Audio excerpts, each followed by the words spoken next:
Nightingale nurses academy Gandhinagar के online platform पर आप सभी का हार्दिक स्वागत और अभिनंदन है। Nightingale nurses academy Gandhinagar online platform में तमारो खूब खूब स्वागत है। आज में एक बहुत इंपॉर्टेंट टॉपिक जो कि बहुत ज्यादा चर्चाओं में रहा है, कोविड के टाइम में गुलेन-बेरी सिंड्रोम बहुत ज्यादा जो है वो चर्चाओं में रहा, तो गुलेन-बेरी सिंड्रोम के बारे में जानने की कोशिश हम इस वीडियो में करते हैं। गुलेन-बेरी सिंड्रोम क्या होता है?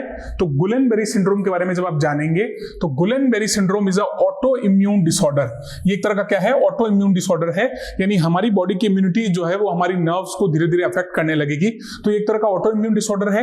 इट अफेक्ट्स, या हम कहेंगे इट कॉजेज, इट अफेक्ट्स या it causes demyelination of peripheral nerves. और ये पेरिफेरल नर्व्स का क्या करता है? डीमाइलिनेशन करता है। एग्जाम में सीधा क्वेश्चन बन के आता है कि which disease cause the demyelination of peripheral nerves, या गुलेन-बेरी सिंड्रोम में क्या कंडीशन डेवलप होगी? तो डीमाइलिनेशन ऑफ पेरिफेरल नर्व्स हो जाएगा, यानी जो माइलिन शीथ नर्व्स के ऊपर होती है उसका डीमाइलिनेशन होगा। आगे हम डायग्राम में भी उसको देखने वाले हैं। उसके बाद में it is triggered by various bacterial and viral infection. ये जो है बहुत सारे बैक्टीरियल और वायरल इन्फेक्शंस के कारण से ट्रिगर होता है, और यही कारण है कि हमने कोविड के टाइम में गुलेन-बेरी सिंड्रोम के बहुत सारे केसेस देखे हैं। उसके बाद में it is the most common cause of acute flaccid paralysis. और ये एक्यूट फ्लैसिड पैरालिसिस जिसमें कि पूरे आपके लिम्स जो हैं वो लूज और फ्लॉपी हो जाते हैं, पूरे ढीले पड़ जाते हैं, तो ये एक्यूट फ्लैसिड पैरालिसिस का बहुत बड़ा एग्जाम्पल है।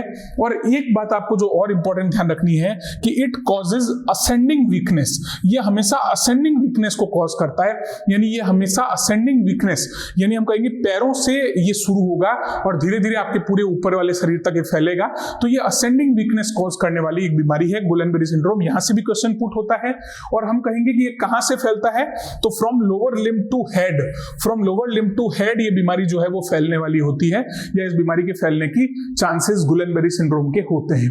गुलेन-बेरी सिंड्रोम के बारे में और जो आपको ध्यान रखना है वो ध्यान रखना है कि इसका ट्रीटमेंट क्या है। तो इसका ट्रीटमेंट प्लाज्माफेरेसिस और इम्यूनोग्लोबुलिन थेरेपीज हैं।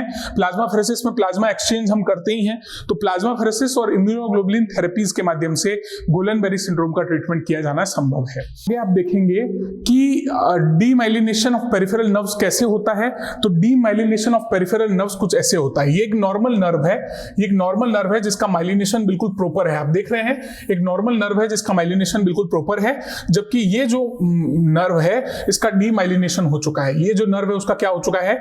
डीमाइलिनेशन हो चुका है। तो ये माइलिनेशन का जो डीमाइलिनेशन की प्रोसेस यहां पर हो रही है, डीमाइलिनेशन ऑफ पेरिफेरल नर्व्स को ही हम गुलेन-बेरी सिंड्रोम के नाम से जानते हैं। गुलेन-बेरी सिंड्रोम के बारे में ये जानकारी आप सभी के लिए मददगार साबित हुई होगी, आई होप सो। और आप सभी हमारे नाइटिंगेल नर्सेज एकेडमी गांधीनगर के ऑनलाइन प्लेटफॉर्म को लाइक करें, शेयर करें, कमेंट करें, सब्सक्राइब करें, और हमें इसी तरीके से आपके साहस और आपके सहयोग का परिचय हमको दें, ताकि हम आपके तैयारी में मददगार भागीदार बन सकें और आप सभी की तैयारी में चार चांद लगाने की कोशिश हम कर सकें। नाइटिंगेल नर्सेज एकेडमी की ओर से आप सभी को फ्यूचर नाइटिंगेल बनने के लिए बहुत सारी शुभकामनाएं। बहुत बहुत धन्यवाद। Thank you so much.